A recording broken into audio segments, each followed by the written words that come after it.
Revelation 3995. From the 10th of March 1947. Communism. From the communist point of view, there should to be no differences in external life conditions nor in the lifestyle of the individual.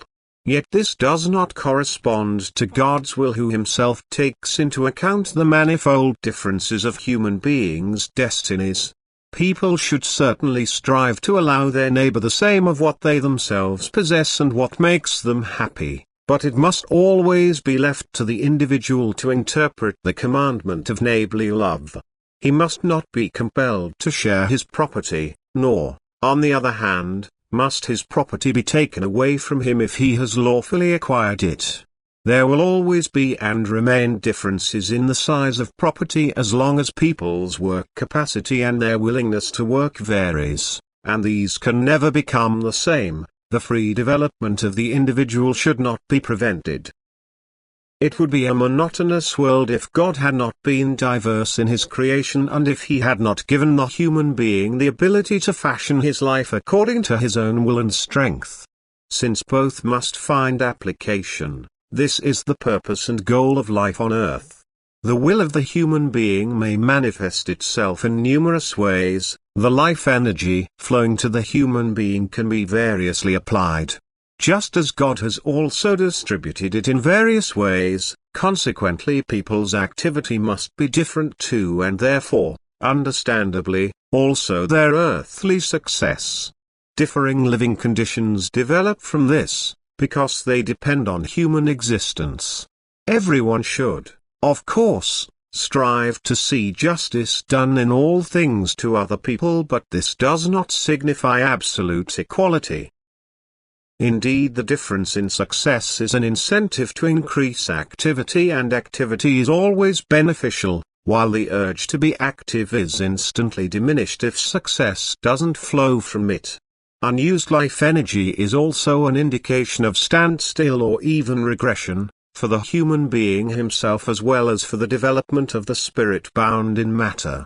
Uninterrupted activity guarantees uninterrupted upward development. God, therefore, allows for destinies to have different effects in order to heighten the individual's drive towards activity. Just as he also generally provides people differently with earthly possessions, with abilities and earthly success. Because communal life should also awaken the thought of love for other people and inspire activity. But as soon as people attempt to equalize the conditions of life by taking from one person and giving it to another, as soon as people strive to remove all differences, the urge for zealous activity is also suppressed, just as righteous thought and action is put into question too. Because then people are no longer assessed on their merit, but the person who has lost his value, due to his attitude or laziness, receives in equal measure. There have to be differences. There must be elevated and downcast human beings so that the service of love for other people can unfold. There has to be wealth and poverty, or mankind would lack all striving and the will to be active would be reduced to a minimum. Individual hardship and misery of the individual can only be alleviated with love and never by an action that extends to many people for the purpose of parity and egalitarianism of life's conditions, which would never be a blessing for humanity.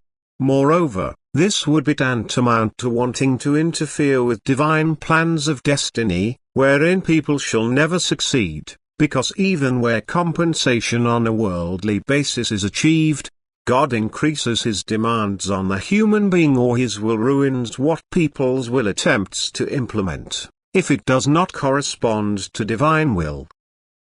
Amen.